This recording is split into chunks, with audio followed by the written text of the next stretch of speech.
Now joining us, Dr. Sebastian Gorka, author of Why We Fight, Recovering America's Will to Win, former advisor to the president, former national security editor for Breitbart, a Fox News contributor, and he is in Singapore right now. Dr. G, thank you so much for joining me on this historic day. My pleasure, Alex. So you're a part of history. Those of you just tuning in, the first hour of the show, which we dedicated entirely to this topic, I think was unbelievable. If you guys, there's only so much CNN promo I can do in the show, but the Dennis Rodman interview with Chris Cuomo, I think is a huge backfire for CNN. I think it humanized the president. It made the whole situation seem really unbelievably cool, and that was a very cool moment. But I think this was the president at his best last night and early this morning. Your time. What do you think, Dr. G? Literally could not have been better. Just absolutely stunning. The idea that the dictator of the Hermit Kingdom signed a piece of paper today in which he commits himself to fully denuclearize his nation, in which there is even the mention of the resolution of brave American soldiers missing in action. It's truly stunning. This is the first time ever in world history that an American head of state has met with the head of state of North Korea, and it has the potential to finally bring stability. So everybody, whether you voted for Donald Trump or not, it doesn't matter. Every American and everybody who cares about peace and stability should be happy today. Yeah, and there's lots of little details that we can point out. The president said he's been awake for 25 hours. I mean, that's tough on me, and I'm 32. The man's 71, 72, something like that. But 72. It is... But none of it matters, Dr. G, aside from the fact that they signed this thing with 4 principles in it, and one of the principles is a commitment to work towards complete denuclearization of the North Korean peninsula. I could just repeat that 4 times and put that on a loop and then take a nap the rest of the show, because to be honest with you, we're just filling space beyond that. That is the essence of what happened last night. No, it is. It is. I mean, it is the most, and I just tweeted this out before I came on the show. What happened today here in Singapore is the most significant diplomatic coup, diplomatic success since the end of the Cold War. Nothing comes close to it. This is a rogue regime. This is a regime that for 25 years, very, very successfully under Republican and Democrat administrations, affected the nuclear blackmail of the West, America included. And it was constantly ratcheting worse and worse and worse. They didn't acquire nuclear weapons in the last couple of years. They have acquired them, their capability, over decades, detonating their warheads in test detonations, and most recently actually launching ballistic missiles over the Sea of Japan with a range of more than 2,000 miles. So this isn't some hypothetical issue. This isn't some, diplomat. I mean, we've seen photographs, we've seen videos of hundreds of events like this. The protocol diplomacy, the fancy resort, the handshakes, the photo opportunities. But this one is different. This truly is strategic, and it is historic. And the remarkable thing is, the president has only been in office for 510 days, and the man who worked behind the scenes tirelessly to make this happen, Mike Pompeo, has only been Secretary of State for 6 weeks. That's the speed of Trump. It is a completely different way of doing business, and the swamp dwellers and the mainstream media, the fake news industrial complex, simply doesn't know how to respond. Yeah, and I want to play this clip 1H again. This is him talking about Otto Warmbier, and this is crucial here, Dr. G, because going back to your tenure, and really even before that, when Peter Schweitzer was helming our national security vertical at Breitbart News, and of course under Francis Martel as well, we've been very concerned about the humanitarian struggles that people in North Korea endure, and people who attempt to visit, such as Otto Warmbier, may he rest in peace. Let's play 1H, Mr. Paul. Otto Warmbier is a very special person, and he will be for a long time in my life. His parents are good friends of mine. I think without Otto, this would not have happened. Something happened from that day. It was a terrible thing. It was brutal. But a lot of people started to focus on what was going on, including North Korea. I really think that Otto is someone who did not die in vain. I told this to his parents. Special young man, and I have to say, special parents, special people. Otto did not die in vain. He had a lot to do with us being here today. Yeah, and this is such a crucial thing because, again, that all of a sudden, Dr. G, you're going to see the media all of a sudden care about the humanitarian crisis that has happened in the concentration camp of North Korea that's been going on for decades. We've been on this story, and apparently it's resonated with the president as well. Give us your thoughts. It was very, very touching, and if your listeners have real jobs and lives to lead, but if you've got a moment today, watch the video. It was over an hour. The president was fielding questions by himself after the summit. And when this question was asked, and it was meant to be an attack job, that, how could you do this, and what about Otto Warmbier? And the response, it really tells you who the president is. And I try to convince, the left-wingers out there, but they'll never believe it. This is an eminently, a deeply compassionate man. And when he said what he just said, he meant it.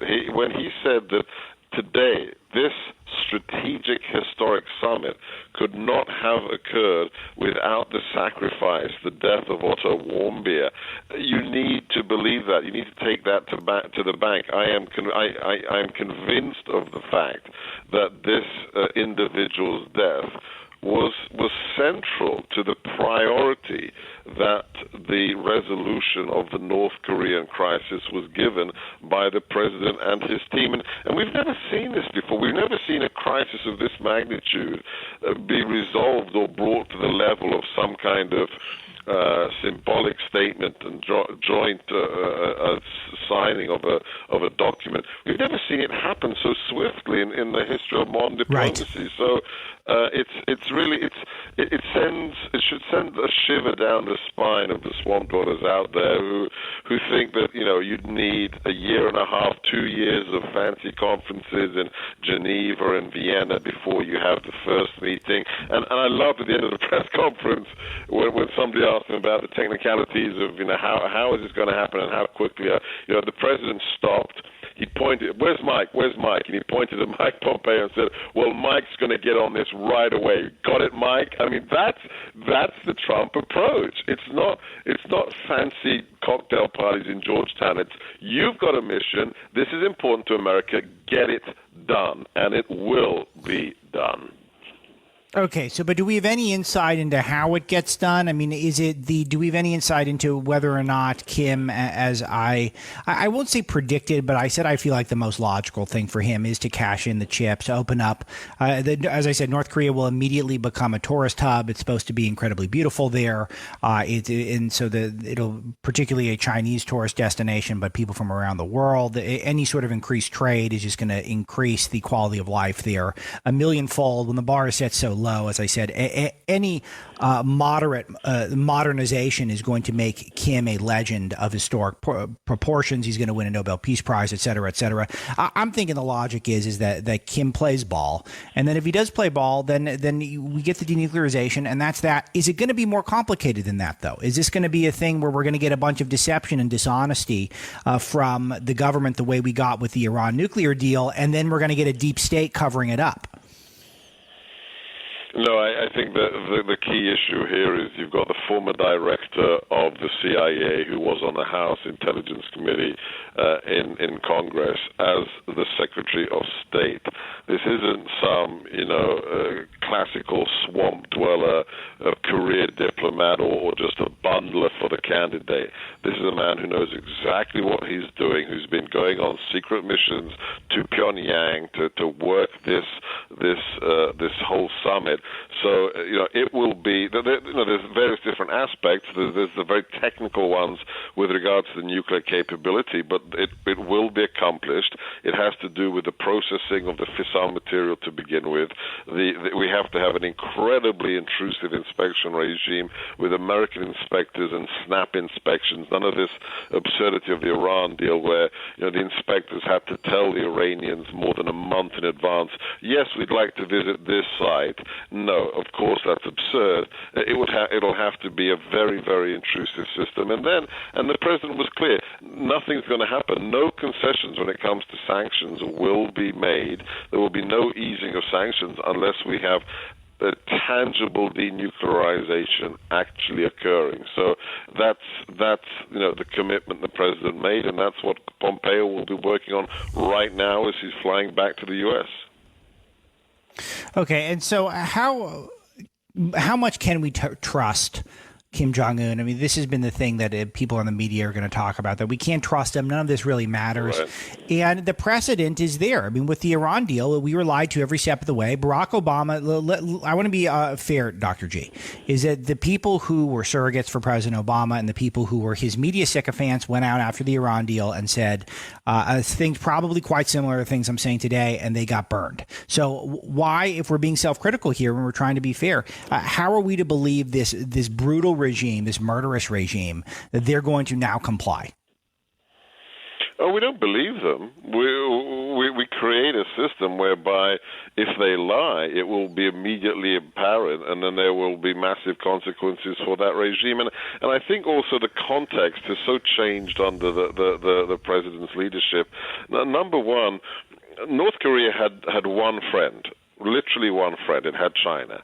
And in the last few months, under the president's leadership, we have seen China, that sponsored this state to the tune of more than 90% of its imports coming from China, actually help us by sanctioning North Korea. Remember when they canceled the shipment of North Korean coal and bought American coal instead? That was a historic decision. Not only that, afterwards, they assisted in our sanctioning of the financial sector so that the North Koreans couldn't play their old games of playing the system when it came to accessing Western banks. So, they lost their best buddy. That has painted them into a corner. And then, additionally, there's this fascinating psychological effect. Where did they take Kim last night? They took him to the most opulent building structure, the most opulent tourist attraction here in Singapore. I was there the day before.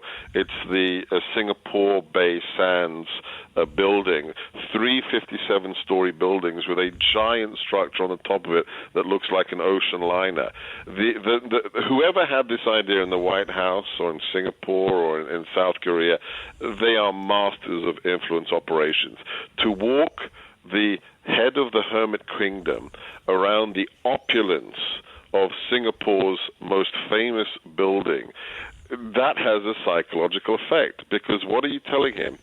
You may have it good at the top of your regime, but this is the potential of your nation. Singapore is the model of what you could. Singapore has no natural resources, zilch, zip. And it's gone in the last 3 generations from being a place with no economic development to speak of to being one of the most important financial business centers, not only of the region, but of the world. So there'll be dual pressures that are exerting themselves both economically and psychologically on Kim. And that's exactly how you change the reality in North Korea. Not overnight, mind you, but that's how you do it. So the question for the audience today is, are you skeptical? Are you excited? Give me a sense of what you believe. Do you think this is the beginning of a much more peaceful planet thanks to the leadership of President Trump? Or do you feel a healthy skepticism because Kim's a dishonest guy? It's going to be very difficult to go through this process. We kind of tried this with Iran and we've airballed every step of the way. Where are you all at? 866-95-PATRIOT. Join me and Dr. G. Dr. Gorka calling in from Singapore today. So talk to us about the scene on the ground. I try to give us some context for those of us who are all across the world here. Well, what do you want to know? It's about 101% humidity. We've got 3,500 reporters from around the world that have descended on the island state of Singapore. We have, an incredibly gracious, very professional hosts here. I walked around for an hour yesterday and I saw one piece of litter. So the stories you hear about Singapore are true. You can't, it is illegal to chew gum in public or to spit or to sing rude songs. So it's a very different setup from what you might be used to visiting other foreign nations. But it is a model of what can be done with a market economy. So and has this kind of neutral air to it. So it was a perfect location for this event and a model of what can be done. And that must be something that's, at the back of Kim's mind as he thinks about the future of his regime and the survival of his family. So what's the security like? Because I have to think just on a practical level, it just does seem difficult to be able to get through something like this, to be able to have a situation where it's safe. I have to say, as I mentioned at the start of the show, Dr. G, it was the first time in a while where I thought there was a chance that you literally could see an assassination. I mean, we haven't had a high-profile political assassination, I don't think, in my lifetime, or at least not since I followed the news. It crossed my mind I could be waking up to that sort of news. And so the fact that everyone was safe and things went smoothly and according to plan, just logistically seems unbelievable. Yeah, so it was played very, very well. Number one, the Singaporean counterterrorism forces are of international renown, so they already have their own domestic capability. On top of that, it is the U.S. Secret Service that maintains the security of the president wherever he travels. And what they did very wisely is, the main contingent, all the journalists, their TV crews, were camped out in the downtown Singapore region, and the summit itself was held on a separate island that had controlled access completely. And so the heads of state were sequestered in a resort that you could only access if you had the credentialing of the Secret Service, and everybody else was back in downtown with filing their reports and doing their TV hits. So it was I doff my cap to the Singaporean authorities and the Secret Service. It could not have been smoother. It really was very, very impressively executed. Dr. Sebastian Gorka joins me, as he does just about every Thursday at this time, author of Why We Fight, Recovering America's Will to Win. Any final comments from Singapore, sir? I would just, hope that everybody understands that this isn't just another diplomatic event and a photo opportunity. Those who are alive today and who, listen to this show or switch on the television later and see the recap of the event, you are living in historic times. You are witnessing history being made. It is no less than that. And lastly, it is just such an exciting time to be an American. Yeah, it sure is. What an exciting news cycle. What an exciting week. And now the work begins for the president and his team to try to make good on this historic opportunity that they carved out for themselves. And now it's time to execute. Numbers 866-95-PATRIOT. I'm Alex Marlowe, and you're listening to Breitbart News.